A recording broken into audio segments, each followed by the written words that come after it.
lana bihusnil khatimah wala takhtim alaina bisu'il khatimah. Shaimin shaimat yang berbahagia, tema yang diberikan kepada kami adalah amalan sunnah di bulan Ramadan. Banyak amalan sunnah dan kita pasti tahu amalan-amalan sunnah yang sudah disampaikan, tetapi ingin kami sampaikan pada poin-poinnya yang kiranya ini menjadi renungan kita bersama. Dalam salah satu kitab disebutkan saat berjalan dengan sahabatnya kemudian melewati lokasi pemakaman, lokasi kuburan. Ketika Khalifah Utsman bin Affan ini melewati kuburan, tiba-tiba Utsman bin Affan menangis. Sahabat yang mendampingi Utsman bin Affan kemudian bertanya, "Ya Amirul Mukminin, mengapa Anda menangis? Anda kan hanya melewati kuburan." Sementara ketika diceritakan tentang surga, Anda tertawa, senyum biasa.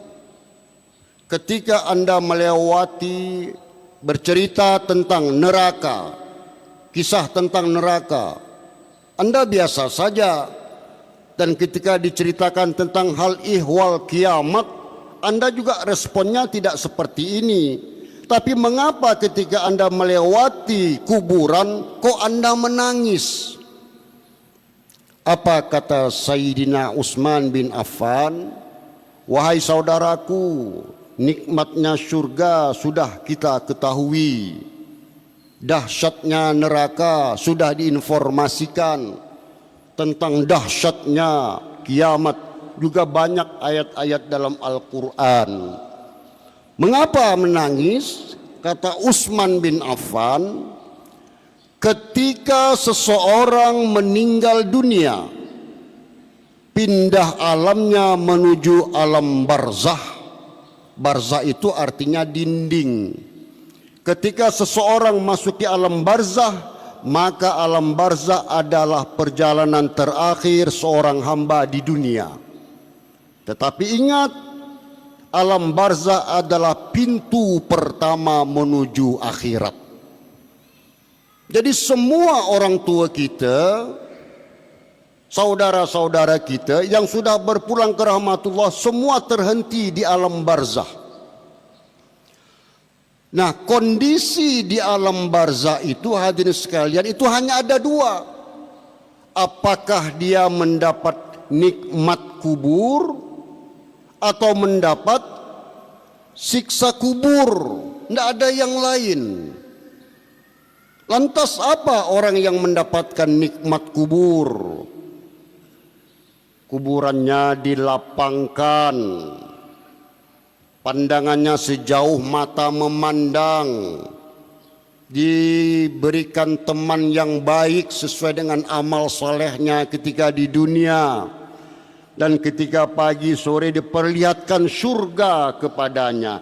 "Inilah tempatmu wahai hambaku." Itu orang yang mendapatkan nikmat kubur. Lantas bagaimana orang yang mendapatkan siksa kubur? Kebalikan dari nikmat kubur. Apa? Allah sempitkan kuburannya, Allah batasi pandangannya, Allah berikan teman yang buruk sesuai dengan amal keburukannya selama di dunia. Dan setiap pagi sore diperlihatkan neraka kepadanya. Jadi kondisinya, hadirin sekalian, hanya ada dua.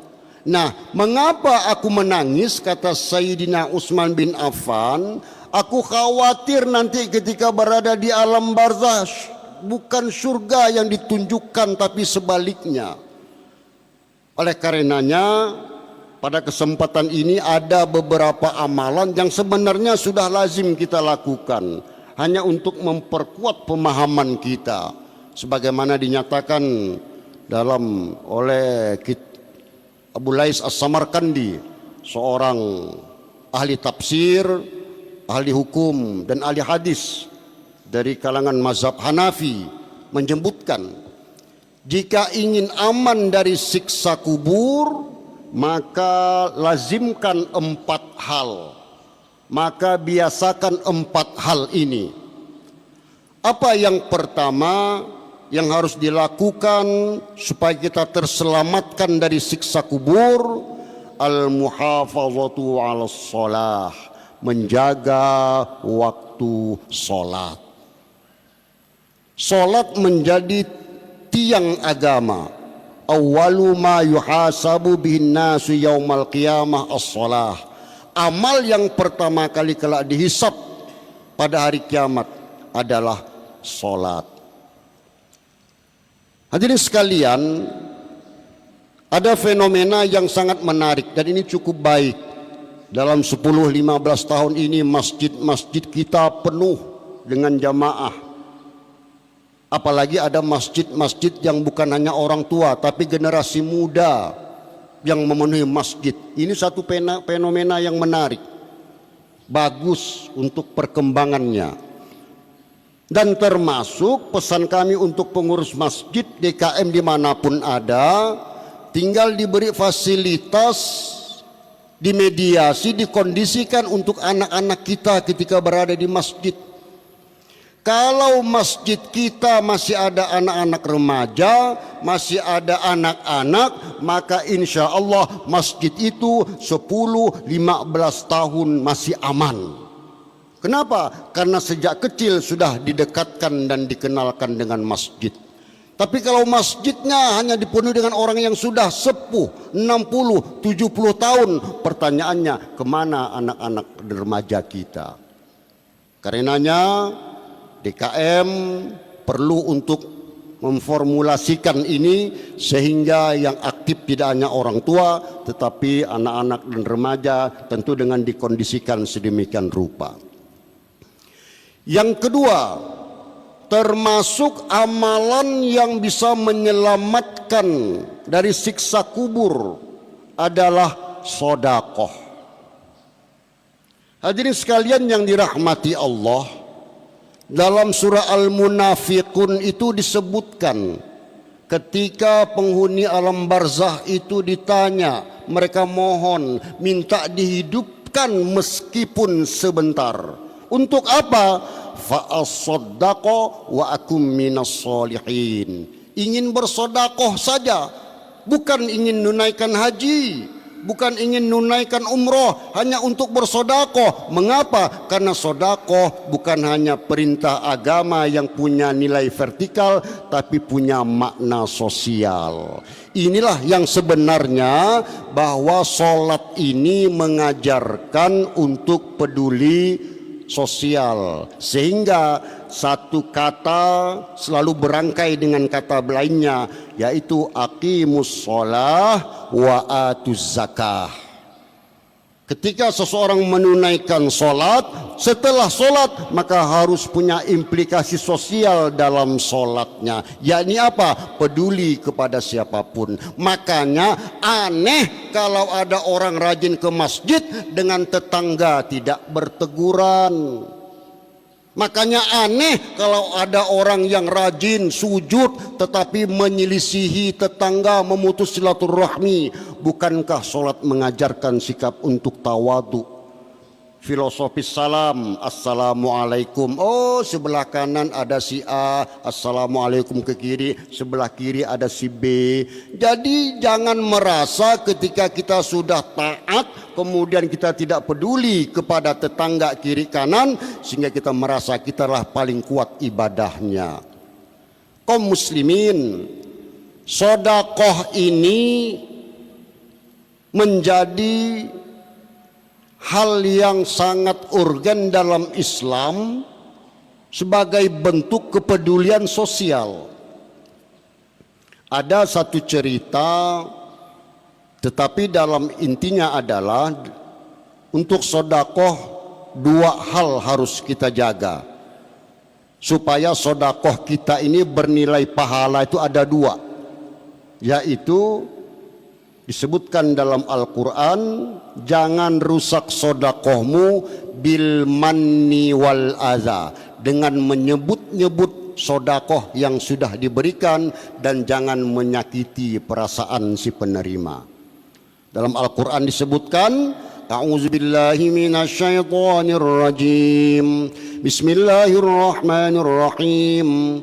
Ya ayyuhalladzina amanu la tubtilu shadaqatikum bil manni wal adza. Hai orang beriman, jangan kau rusak sodakohmu dengan menyebut-nyebut barang yang sudah engkau berikan, dan jangan menyakiti perasaan si penerima. Jadi yang dituntut dalam sodakoh ini Bapak Ibu hadirin sekalian adalah keikhlasan. Jadi ada satu cerita di satu kampung. Di satu kampung, yang kampung ini ada seorang ustadz yang rajin sodakoh. Ustadz ini ringan tangan membantu dan bersodakoh, baik dengan infaknya, dengan dananya, dan apapun. Kemudian ada salah satu jamaahnya berniat untuk sodakoh juga ke ustadz ini, sambil singgah ke kebunnya memetik pucuk ubi. Pucuk ubi itu ya pucuk Bandung lah gitu. Jadi jamaah ini metik pucuk ubi, kemudian dibawa ke rumah ustadz. Assalamualaikum Ustadz. Waalaikumsalam, kata Ustadz ini. Ada apa bang? Ini Ustadz, saya ini dari kebun, saya membawa pucuk ubi. Memang saya berniat sedekahkan dengan Ustadz. Oh ya, kata Ustadz, makasih bang sudah memberi saya pucuk ubi. Kata Ustadz nyebut istrinya, Bu, ada ndak ayam kita di belakang tuh? Oh ada bang, tolong ikatkan beri ke jamaah kita yang dah beri kita seekor ayam. Nah, jadi ustadz yang diberi pucuk ubi dibalas seekor ayam oleh ustadz itu. Kata ustadz, terserah abang mau menyembelih ayam ini ke, mau meliharanya ke, terserah. Pulanglah kemudian jamaah ini. Ketika jamaah ini sudah pulang, tersebar berita. Luar biasa ustadz ini. Si fulan itu sedekah cuman pucuk ubi, tapi dibalasnya dengan seekor ayam. Tersiar harumnya, baiknya, sodakohnya ustadz ini. Berita ini ternyata kedengaran oleh salah satu jamaah. Yang jamaah ini kalau bersedekah suka hitung-hitungan. Makanya dalam sodakoh jangan pernah berhitung-hitungan dengan Allah. Allah akan berikan balasan, bahkan harta yang ada bal yazdad, bal yazdad, bal yazdad, tambah, tambah, dan tambah. Berita ini sampai kepada orang yang bersodakoh berhitung-hitungan. Apa hitungannya? Si fulan sedekah pucuk ubi, dibalas seekor ayam. Jadi kalau aku sedekah ayam, bisa kambing ini. Akhirnya datanglah si fulan yang sodakohnya itu suka berhitung-hitungan, suka mereken kata orang. Begitu sampai, Assalamualaikum Ustaz. Waalaikumsalam. Ada apa bang? Ini Ustaz, saya ikhlas beri Ustaz ni seekor ayam. Ustaz nak disembelih ayamnya ke, nak melihara ayamnya ke, terserah Ustaz lah. Saya ikhlas beri Ustaz ni seekor ayam. Kemudian kata Ustaz, oh ya bang, makasih bang udah beri saya seekor ayam. Kemudian Ustaz nyebut istrinya, Bu, masih ada nak pucuk ubi kita kemarin tu? Oh ya ada bang, berikan bang. Ilustrasi pertama itu orang yang ikhlas bersedekah jangan nak berhitung-hitungan. Coba biasakan, dalam kocek kita ni ada 6 lembar uang 5.000. Ketemu anak kecil, bagikan, bagikan, bagikan. Sedekah 5 bungkus nasi tiap Jumat, sedekahkan. Allah wa Rasuluh menyukai amalan yang rutin meskipun sedikit. 10.000, siapkan 10 lembar. Ketemu anak-anak remaja, bagikan, bagikan, bagikan. Mereka tidak mungkin membalas, tapi sang pemilik rezeki akan membalas kebaikan hambanya. Persoalannya kita masih belum yakin dengan sodakoh. Kalau sudah yakin dengan sodakoh, karena sodakoh istri kita sehat, dengan sodakoh anak kita lulus pekerjaan, dengan sodakoh orang-orang sekitar kita senang dengan kehadiran kita. Inilah sodakoh. Jangan pernah berhitung dengan Allah dalam sodakoh. Inilah keutamaan sodakoh yang ikhlas. Yang ketiga, apa yang dinyatakan oleh Abu Layth As-Samarkandi terkait dengan diselamatkan dari siksa kubur. Yang ketiga adalah qiraatul Quran, baca Quran. Hadirin sekalian, ini sungguh luar biasa energi Ramadan. Siangnya tidak makan, siangnya tidak minum, menjaga panca indera. Kok bisa 2 kali 3 kali khatam dalam sebulan? Kok bisa? Sementara 11 bulan di luar Ramadan, puasa tada, makan minum bebas, apapun bebas, tapi kok berat benar melaksanakan khataman Quran. Jangankan 3 kali, sekali pun belum tentu khatam. Kenapa? Karena energi Ramadan. Hadirin sekalian, ini kisah nyata ya di Makkah. Ini dialami oleh salah satu imam Masjidil Haram, Syekh Yassir Dosari, ya, yang biasa kita dengar suaranya dengan khas beliau kalau jambangnya ini penuh ini besini. Itu beliau tuh, Syekh Yassir Dosari. Diceritakan ketika itu beliau mau setor hafalan ke tuan guru beliau, ya talaki lah gitu, ya. Kemudian tuan guru, saya mau setor hafalan dengan tuan guru, ya. Ketika akan terjadi proses talaki itu, ya, membaca di depan guru, tiba-tiba datang seorang anak muda yang menyampaikan hajatnya kepada tuan guru tadi itu. Apa kata anak muda itu? Tuan guru, tolong bacakan Quran untuk saya. Karena tuan guru ini sedang mendengarkan hafalan Syekh Yassir Dosari, maka tuan guru itu ngomong, bentar bang ya, saya mau dengarkan dulu setoran murid saya. Jadi kalau sambil nunggu, tolong abang ke pojok masjid, baca Quran, sholat sunnah ya. Ya tuan guru. Nah, kalau sudah selesai murid saya setoran hafalan, nanti baru abang ke sini. Tentunya semakin lama setoran ini, lamalah abang itu nunggu. Ternyata waktunya cukup lama, sehingga lama juga abang yang nunggu yang tadi disuruh sholat dan baca Quran. Begitu Syekh Yassir Dosari selesai, kemudian, bang sini, kata tuan guru, ya karena murid saya ini dah selesai setorannya. Tadi minta apa bang? Tadi minta tuan guru ngajikan untuk saya. Terus sekarang silakan saya ngajikan untuk abang. Maaf Ustadz, saya tidak perlu lagi dingajikan. Loh kenapa? Tadi kan yang abang yang minta untuk supaya saya ngaji untuk abang. Ini tuan guru, tadi waktu saya belum datang, waktu saya baru datang, itu saya rasanya gundah pikiran, banyak masalah. Aura yang dilihat tuan guru pun lain aura itu, aura lemas. Tapi ketika tuan guru itu menyuruh saya ngaji, saya sholat, kemudian saya datang, semua itu hilang. Tidak ada gundah lagi.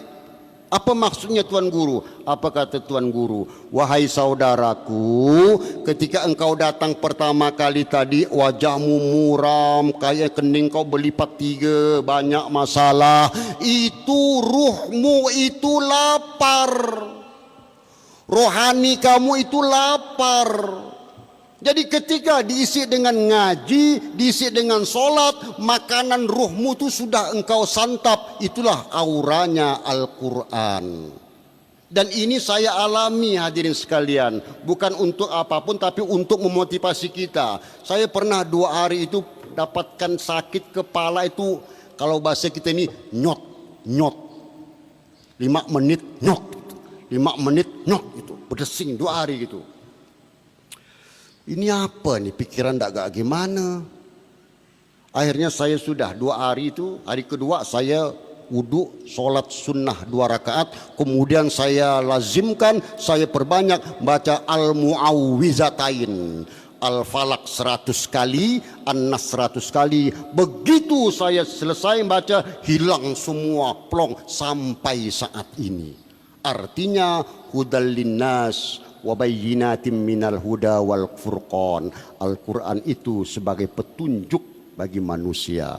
Makanya hidup jangan jauh-jauh dari Al-Quran.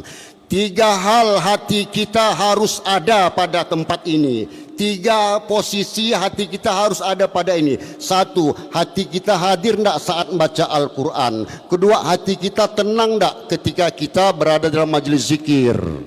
Dan hati kita tenang tak ketika kita melakukan kebaikan. Jika hati itu ada, maka insya Allah kenikmatan ibadah. Mengapa sebulan zikir salawatnya 1000 kali? Karena sudah merasakan nikmatnya ibadah zikir. Mengapa kok ada orang bisa baca Quran 1 bulan, sebulan khatam gitu? Kenapa? Sudah ada nikmat ibadah. Ustadz, saya tidak bisa ngaji untuk 30 juz, khatamkan untuk menjaga rutinitas, udah 15 juz. Tak bisa 15 juz, dawamkan, langgengkan, ambil 10 juz rutin. 10 juz tak bisa, ambil 5 juz. 5 juz tak bisa, rutin 1 juz. 1 juz tak bisa, 5 halaman. Untuk apa? Jaga rutinitas, istiqomah. 5 halaman tak bisa, 1 halaman. 1 halaman tak bisa, setengah halaman. Setengah halaman tak bisa, 2 baris. 2 baris tak bisa, mati je lah. 2 baris pun susah benar nak baca Al-Quran. Jadi dekat dengan Al-Quran itu menjadi syafaat nanti. Dan yang terakhir, bahwa bagian dari menjaga diri kita selamat dari siksa kubur adalah wa kasratut tasbih, memperbanyak tasbih. Subhanallah. Hadirin sekalian, shaimin shaimat yang berbahagia. Satu hari Rasulullah sallallahu alaihi wasallam mendatangi sahabatnya yang sedang duduk-duduk di bawah pohon yang sudah kering dan gugurnya dan daunnya berguguran. Sahabat mengelilingi satu pohon, duduk-duduk di situ, dan pohonnya itu hampir mati sehingga daun-daunnya berguguran. Rasulullah menghampiri sahabat ini, para sahabatnya, dengan tongkat beliau, berjalan sambil dengan tongkat Rasulullah. Rasulullah kemudian berujar, "Wahai sahabatku, maukah ku ajarkan kepadamu satu zikir yang jika engkau lazimkan, dawamkan zikir ini, maka Allah akan menggugurkan dosa-dosa kalian sebagaimana bergugurannya daun-daun kering ini." Maukah aku ajarkan kepada kalian kalimat zikir yang jika didawamkan maka akan menggugurkan dosa-dosa kalian, dosa-dosa kecil sebagaimana bergugurannya daun-daun kering ini. Lantas Rasulullah mengucapkan itu, memukulkan tongkatnya di pohon itu dan berguguran daun itu. "Baik ya Rasulullah, kami minta amalan apa, zikir apa yang bisa menggugurkan dosa-dosa kecil kami sebagaimana bergugurannya daun-daun kering ini." Apa kata Rasulullah? "Wahai saudaraku, sahabatku, dawamkan, biasakan zikir subhanallah walhamdulillah wala ilaha illallah wallahu akbar." Ketika selesai azan, laksanakan qobliyah. Setelah qobliyah menunggu iqamah, jangan ngobrol, perbanyak zikir. Menunggu waktu sholat, jangan ngomongkan hal dunia, banyak zikir. Kenapa? Karena zikir yang didawamkan, zikir yang biasa diucapkan, insya Allah itu akan membawa efek ketika kita sakaratul maut. Ucapan yang sering diucapkan itu punya dampak untuk ruh kita. Makanya kita basahi lidah kita dengan kalimat-kalimat thayyibah. Itulah kalimat yang bisa menghapuskan dosa-dosa kecil.